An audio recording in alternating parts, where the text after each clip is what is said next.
Chama cha Demokrasia na Maendeleo Chadema kimesema kesho majira ya saa 3 asubuhi wafuasi na wanachama wa chama hicho wataelekea katika ofisi ya mkuu wa mkoa wa Mbeya ili kuongea na mkuu wa mkoa kuhusu kushambuliwa na kutoweka kwa Mpaluka Saidi Nyagali maarufu kwa jina la Mdude. Kauli hiyo ya Chadema imetolewa na makamu mwenyekiti wa Chama cha Demokrasia na Maendeleo Chadema kanda ya Nyasa Frank Mwakajoka mara baada ya kufika katika hospitali ya rufaa ya kanda ya Mbeya na kumtafuta Mpaluka Saidi Nyagali maarufu kwa jina la Mdude katika wodi na chumba cha kuhifadhia maiti.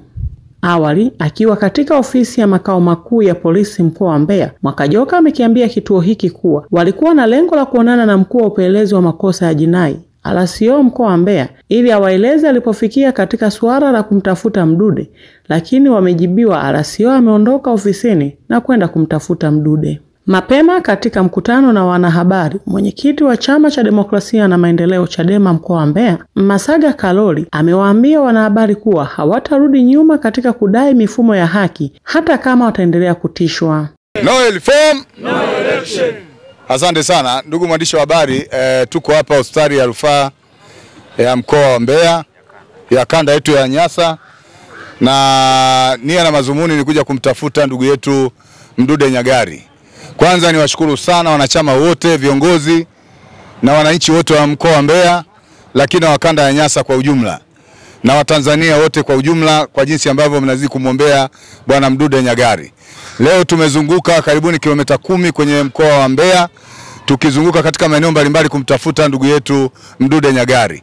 Kwa hiyo tumefika hapa hospitali ya rufaa ya kanda, tumeangalia maeneo yote, tumefika mpaka mochari, lakini inaonekana hayupo. Tunaamini Mdude Nyagali bado yu hai. Na kwa sababu tumefika tumeanzia kwa RCO na tumezunguka maeneo mbalimbali, na kwa RCO tumepata taarifa kwamba ameondoka na polisi wake yuko kuzunguka maeneo mbalimbali kumtafuta ndugu yetu Mdude Nyagali.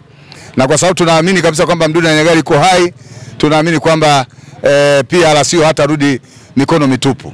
Kwa hiyo tunaendelea kumwombea na tunaomba Watanzania wote waendelee kumwombea, na tunaomba usalama wa raia katika nchi hii uendelee kuimarishwa kwa sababu usalama wa nchi umeendelea kuwa tete zaidi. Kesho tuna appointment ya mkuu wa mkoa. Kwa hiyo tutaondoka kesho mapema kabisa saa 2 asubuhi pale ofisini kwenda kumuona mkuu wa mkoa, na tunakwenda kwa minajili kwamba mkuu wa mkoa ni mwenyekiti wa ulinzi na usalama wa mkoa wetu wa Mbeya. Taarifa hii anayo, na kwa sababu alitupa taarifa kwamba tufike kesho na sisi tumekubaliana, japo kwa tulikuwa na hamu sana ya kufika leo kwa sababu najua ndugu yetu hatujamuona, lakini tumeona kwa sababu amesema ni kesho, na sisi tumekubaliana kwamba kesho tutakuwepo ofisini kwake kwa ajili ya kuhakikisha kwamba Mdude Nyagali anapatikana, na yeye anawaagiza polisi wake RPC, RCO wamtafute kwa nguvu zote kuhakikisha kwamba ndugu yetu anapatikana na tunakuwa naye siku si nyingi. Asante sana. Tunatafuta Mdude huku kote, labda ametupa kwenye vichaka hivi. Tunaangalia kote huko kwenye miiba huko, tunamwangalia kwenye vichaka hivi. Sasa hivi tunatoka hapo kwenye msitu tunaelekea rufaa sasa kwenda kuangalia na kuuliza kama kuna kesi yoyote ambayo labda kuna mtu amejeruhiwa ameokotwa yuko pale, basi tutajiridhisha pale pale. Asante sana. Tunaondoka kwenda kule sasa hivi. Nashukuru ndugu mwenyekiti. Peoples. Asante sana ndugu mwandishi wa habari. Mimi naitwa Frank George Mwakajoka, ni makamu mwenyekiti wa kanda ya Nyasa. Tuko hapa kwenye ofisi ya polisi mkoa wa Mbeya, na tumekuja hapa nia na mazumuni ni kukutana na RCO na RPC pia. Kwa sababu jana tulikuwa hapa nia na mazumuni ni kumtafuta ndugu yetu bwana Mdude Nyagali ambaye mpaka sasa hivi haonekani yuko wapi, baada ya kuvunjiwa nyumba yake na kupigwa vibaya na kutekwa na watu ambao wanasadikika kwamba ni watumishi wa jeshi la polisi. Kwa hiyo tuko hapa kwa nia na mazumuni ya kuja kupata taarifa wamefikia wapi, lakini pia tulihitaji polisi ambao tunataka tukaongozana nao kwa ajili ya kutafuta, maana yake sasa tunazunguka maeneo mbalimbali ya jiji la Mbeya kwenye misitu, kwenye makolongo kutafuta ndugu yetu yuko sehemu gani. Kwa hiyo hatujampata, lakini tunaendelea kutafuta, na tumetoa rai kwamba tunataka jeshi la polisi kwa kweli wawajibike ipasavyo kuhakikisha kwamba ndugu yetu anarudi. Kwa hiyo hivi sasa hivi tuko hapa, na baada ya majibu ya RCO kwamba hayupo mpaka kesho na anasema wako kutafuta, tunaamini kwamba utafutaji wao wa leo inawezekana ukatoa matunda. Kwa hiyo tunategemea ndugu yetu anaweza kupatikana, kwa sababu tayari tumepata taarifa kwamba RCO na polisi mbalimbali wako kutafuta kuhakikisha kwamba Mdude Nyagali anapatikana. Kwa hiyo sisi tunataka tufike na sisi rufaa pale tuangalie, kwa sababu eneo kama lile kama kuna mtu anaweza kuwa ametupwa pale, kuna kesi ambayo haieleweki, tunaweza tukamkuta ndugu yetu pale. Hivi tunaongozana tunaelekea rufaa kwa ajili ya kuhakikisha kwamba tunamtafuta ndugu yetu Mdude Nyagali, lakini tunamtakia kila laheri RCO huko aliko, tunajua hata rudi mikono mitupu. Asante sana.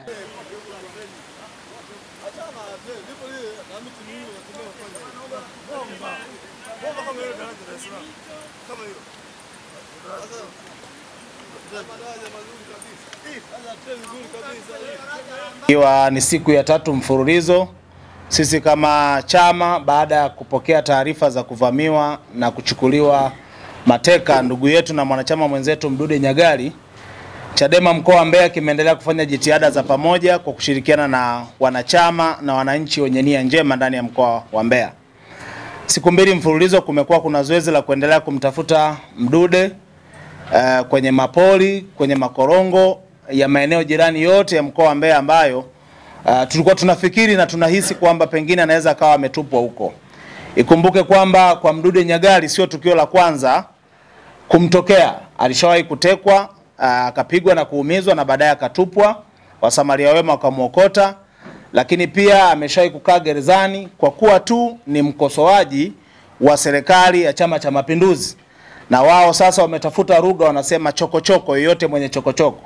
Kwa kuwa amekuwa analeta chokochoko za kudai haki, chokochoko za kukataa mifumo mibaya ya ukandamizaji, chokochoko za kudai mfumo huru wa uchaguzi, tunafikiri hizi ndizo ambazo zimepelekea Mdude kukamatwa na kuumizwa vibaya mno.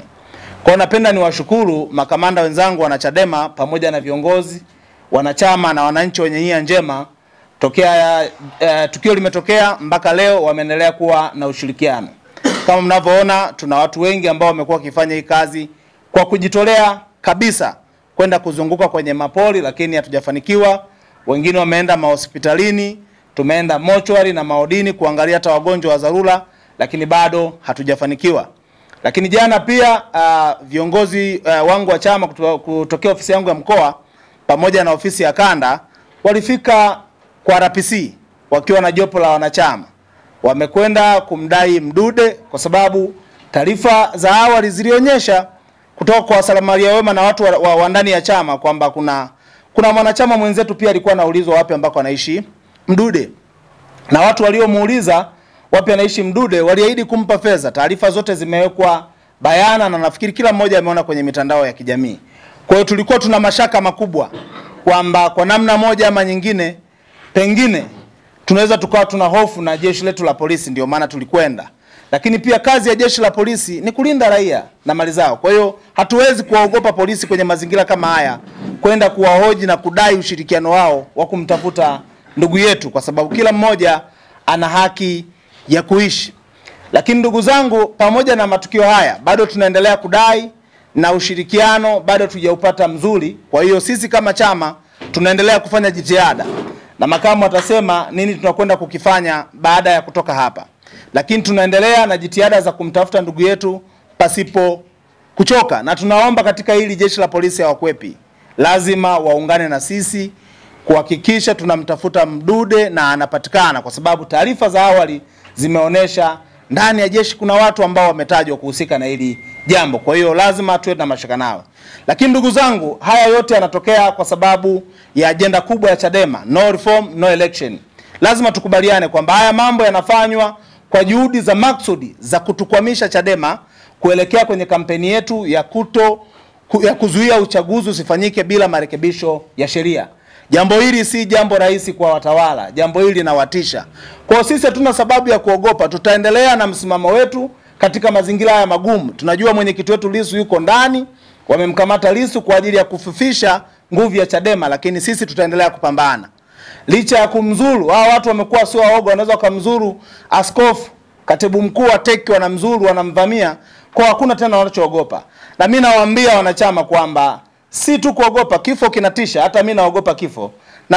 Na sio dhambi kuogopa kifo, wala sio jambo baya. Kifo kinatisha, kila mtu anakiogopa kifo. Elia alikuwa anamuomba Mungu kila dakika, lakini ilipofikia habari ya kifo, Elia alikimbia, tena alikuwa anamkimbia mwanamke. Kwa hiyo sio dhambi kuogopa kifo, lakini kifo ndugu zangu hauwezi kukukimbia. Ukiwa mwana Chadema, kiongozi wa Chadema, ujue muda wote kifo kitakufika, kwa sababu tunapambania haki. Na hii kitu iko ndani ya mioyo yetu, kwa sababu sio sisi. Huu wito ni wa Mungu ametupa. Huu wito sio mwepesi. Unaweza kuona wakati mwingine sisi tunatamani sisi tuendeshe magari mazuri, tuwe na amani, tuwe na furaha, lakini kuna roho inatusukuma kwamba nenda kaendelee kupambana, kwa sababu mapambano haya ni mapambano ya haki.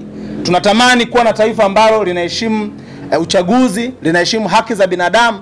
Tunampigania hata mtoto wa polisi ambaye pengine anaenda kuteka na kuua. Tunampambania ili kesho mtoto wake akiwa na ndoto ya urais na ana nguvu ya kushinda akagombea na kushinda. Tunapambana kwa ajili ya mtoto wa mkulima, mtoto wa mfanyabiashara, kila mtu ambaye ana ndoto ya kuwa kiongozi na ana uwezo akachaguliwa na kupita. Kwa hiyo sisi Chadema tumevuka level ya ubinafsi, ndio maana unaona tunajitoa, na hii ni kazi ya wito, hatuwezi kuacha. Kwa hata kama tunaogopa kifo, lakini hakimbiliki. Mimi nitalala nyumbani kwangu vizuri. Kama Mdude nyumba yake ilikuwa ina grill, ina gate, lakini hawa watu wamevunja kwa dakika 3. Wamebomoa mlango na kumchukua. Unafikiri kuna mtu ambaye yuko salama?